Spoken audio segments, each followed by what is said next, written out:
Welcome to Getting Started with Tableau. You can download the datasets to follow along in your own copy of Tableau.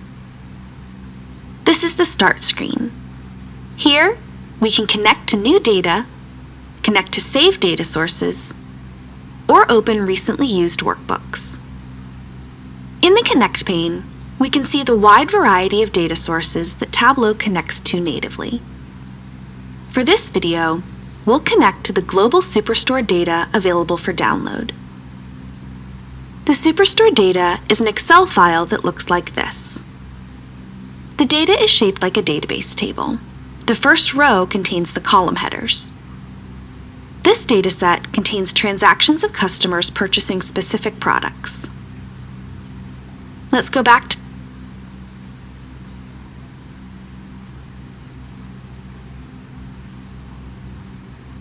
Tableau Desktop and choose Connect to Excel.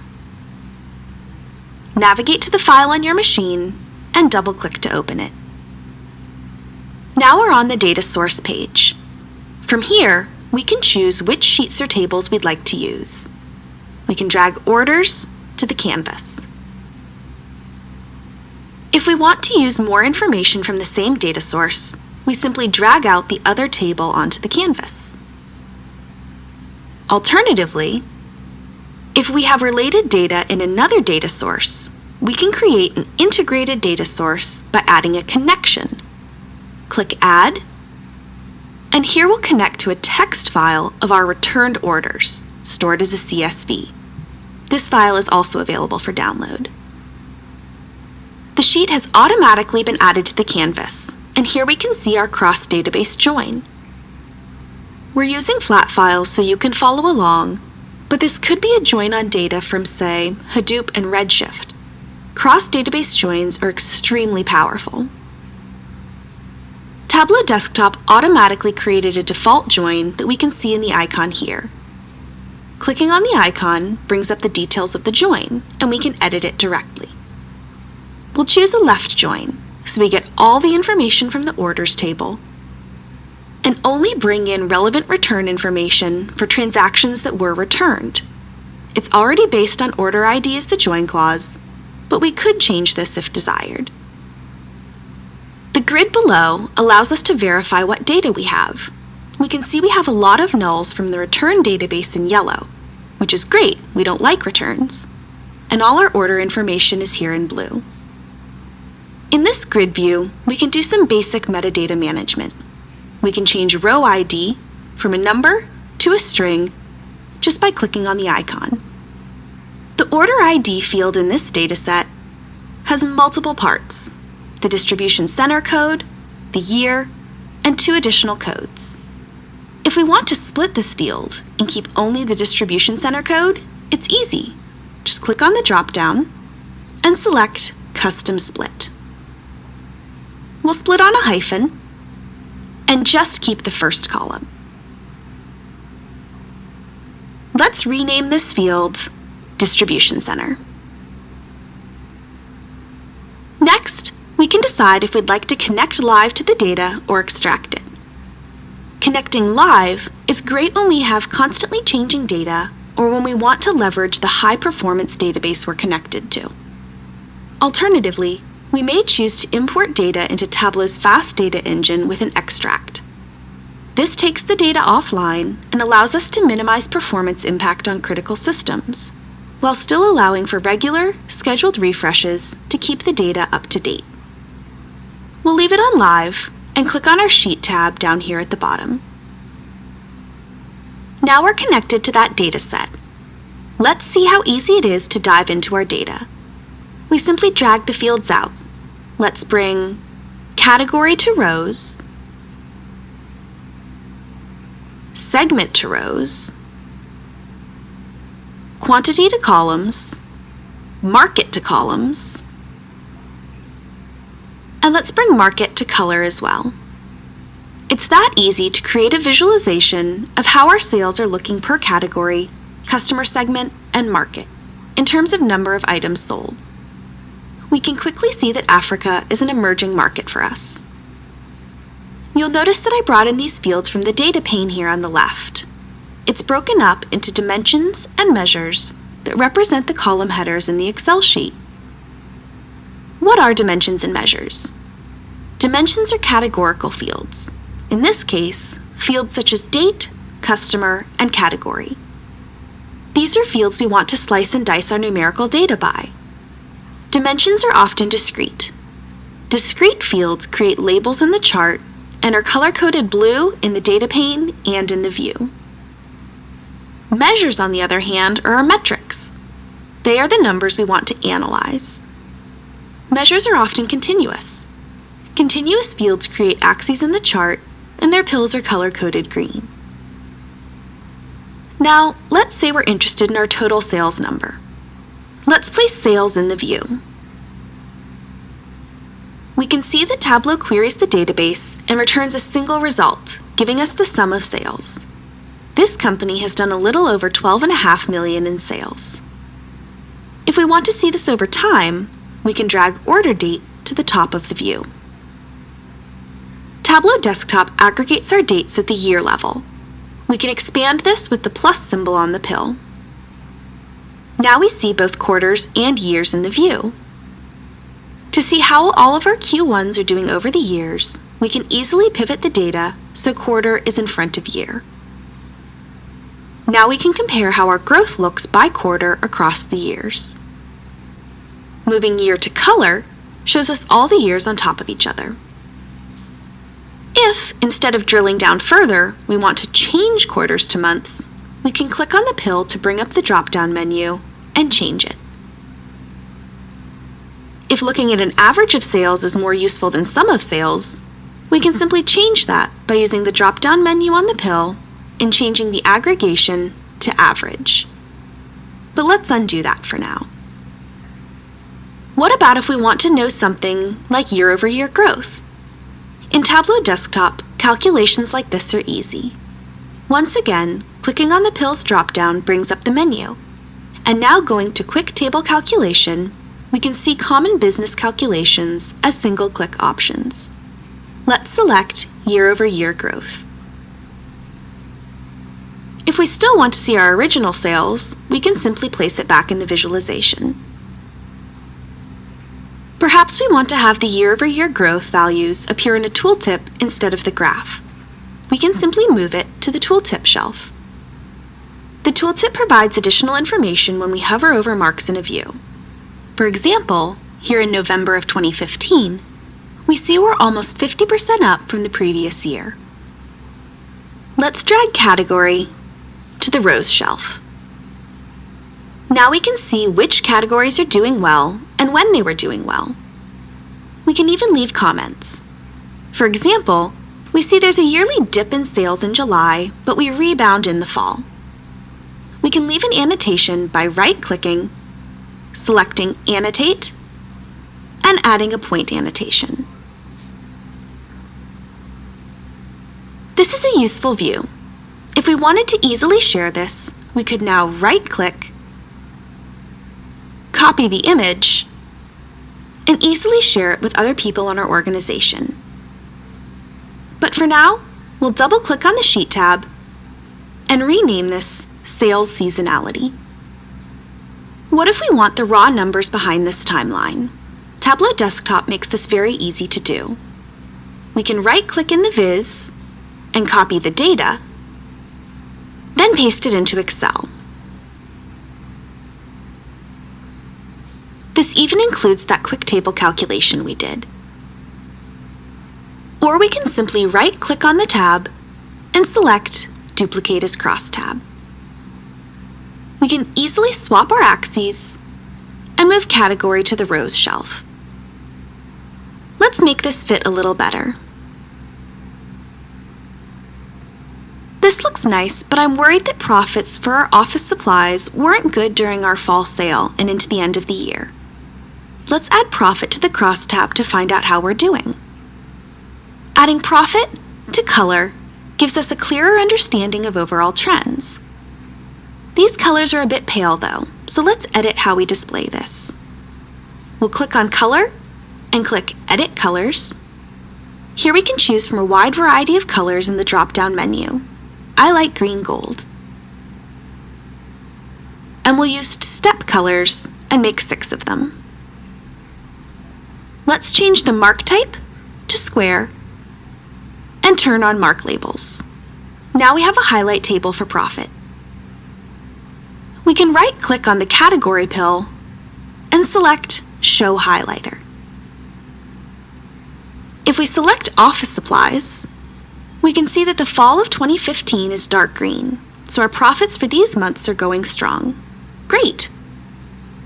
Hovering over these categories in the highlighter, we can quickly see that although our fall profits are doing well in technology and office supplies, furniture doesn't have that same dark green upswing in profit. Is this happening across all stores? Let's find out. We'll double-click on the Sheet tab and rename the sheet Crosstab and create a new sheet. We know that furniture's profits are bad, and we think this may vary regionally, but we don't necessarily know the best way to view the data. Tableau Desktop provides a simple tool called Show Me to help in cases where we know the data we want to look at, but don't know how to create an effective view.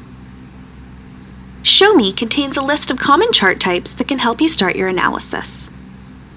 Note, it's possible to build an enormous variety of charts in Tableau. Show Me is the one-click options, not a comprehensive list of possibilities. Let's see Show Me at work by selecting different dimensions and measures while holding down the Control key. We're curious about our sales and how they're doing in different countries. Notice how different chart types come available based on what measures and dimensions we've chosen. Symbol Map looks like a good choice for these fields. Let's also add in State.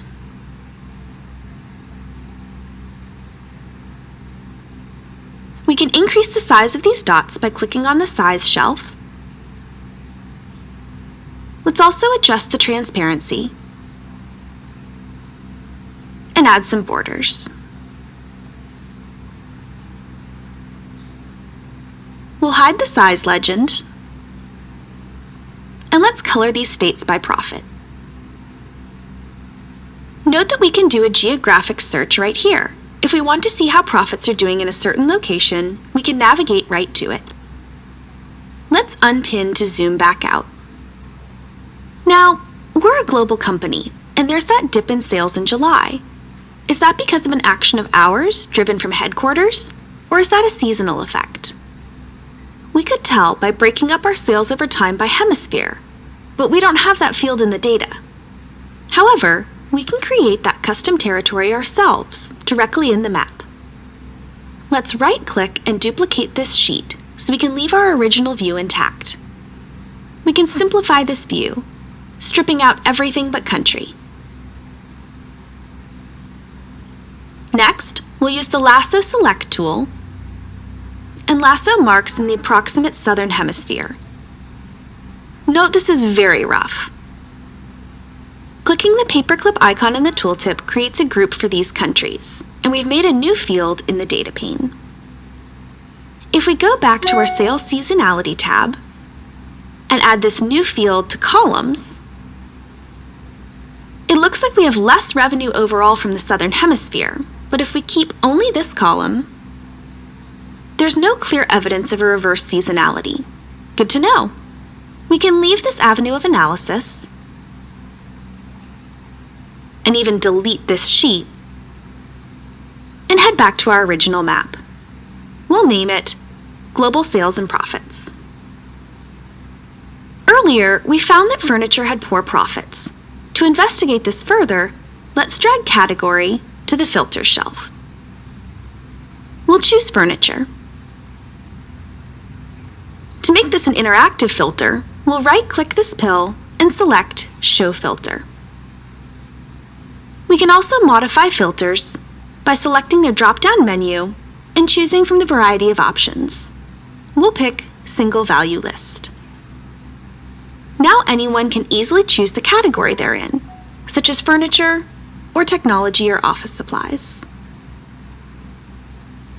So we know that we have this problem with furniture, but what types of furniture are doing poorly? Let's create a new sheet and use Show Me to find out. Again, As we hold down Control and select the variables we're interested in, such as category, subcategory, and sales, we see Show Me making various suggestions. We can click through a few charts to see which one looks best. There's a hierarchical nature between category and subcategory in our data.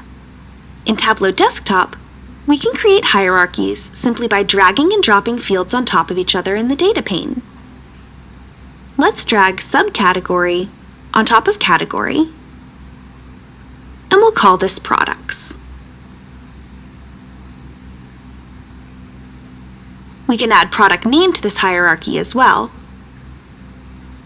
Creating this hierarchy in Tableau Desktop only takes seconds and gives us full drill-down capabilities. To sort these three categories by overall sales, we can click the appropriate Sort button in the toolbar. Now we clearly see that technology has the most total sales. If we expand out to see subcategory, we see that these bars are not sorted. Let's sort again, this time using the quick sort from the axis, like so. Note that the order of categories stayed the same, and we're only sorting the bars within each category. We can see the actual sales values by clicking the T button in the toolbar to turn on or off the mark labels. But again, how's profit? Let's place profit on color. We quickly see that tables are doing poorly from a profitability standpoint, despite how good the sales looked. Is this happening across all our markets? Let's place market here at the top. We quickly see that several markets seem to be having the same profitability problem when it comes to furniture. In this view, it's useful to note that we can group items together. We see in office supplies that several items have very small sales. We can select the headers and group them using the paperclip icon. To rename that row, right-click and select Edit Alias. Let's remove Market again and swap the axes. We can also right-click on the header for columns and hide that label. Let's call this sheet Sales by Subcategory and create a new sheet. We've seen that we have some profitability issues, and I have a hunch this may be due to shipping costs eating into our profits. Let's take a look at our profit and shipping numbers. We'll place profit on the rows shelf and shipping cost on the columns shelf. Tableau made a mark for the sum of profit and sum of shipping cost. If we put category on color, that first mark is broken out by category and we wind up with 3 marks. If we add customer ID to detail, Tableau makes a mark for each customer for each category. These marks represent the total shipping cost and profit for all transactions within a single category for each customer. We could also fully disaggregate our data to plot each and every transaction at the record level. We can assign fields on the marks card to different roles. For instance, we can click on the color icon in front of category and change it to label. Or we could bring a field directly to the label shelf, such as subcategory. We can edit this label by clicking and then again next to text and modifying as we see fit. From here, we can see that we have a significant number of customers with low profits in various categories, so there's definitely something worth looking into. I wonder if these low profit orders were returned. We can bring returned to size. It looks like the mark with the highest shipping cost was returned, but not many of the low profit orders. Is there a relationship between our shipping cost and profit, as I think there might be? We can take off our labels and size to stay focused. Let's add a trend line. We can do this easily from the Analytics pane. Selecting trend line and bringing it to the view. As shipping cost goes up, profits go up less sharply in furniture.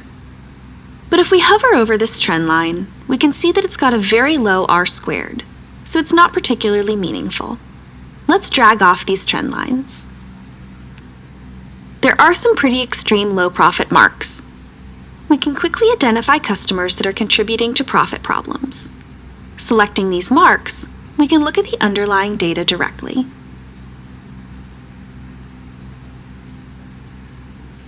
Let's change category to be shape instead of color, and change the color to gray. We'll call this sheet Customer Breakdown. We've created some insightful views with this data set. Now, we want to share this with our team and compile a dashboard. Multiple individual views can be combined into a single dashboard. Click the New Dashboard tab. We'll name it Sales Dashboard, and we'll size it to laptop. All of our sheets are here on the left. Hovering brings up a preview.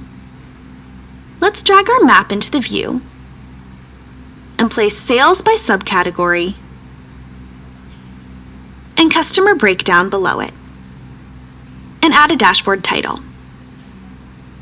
On the interactive filter, note that when we click through the various categories, our map will change to reflect what we've selected. But what if we want all the visualizations in the workbook to change? We can select from the drop-down menu and choose Apply to All using this data source. Now all of our sheets will update. But what if we want to drill down to details on the map? For instance, there's a low profit mark on the map in Texas, and we may want to see what makes up that mark. When we've clicked on the map, we can turn on the filter icon here in the border, and the entire map has now been turned into a filter. The bar chart and scatter plot have updated to show just this mark's information. What if we want to lead our audience through the path of our discovery of these profitability issues? Tableau Desktop offers a feature called Story Points that lets you assemble a series of specific views to walk the audience through an analysis. We can build a story by clicking the New Story tab. I'll make mine sized to automatic. Just like with the dashboard, we can bring in any visualizations we'd previously made. Let's pull out Global Sales and Profit and name this point Overall, our profits look strong. We can easily add more content. Let's bring out our dashboard and size it to the story.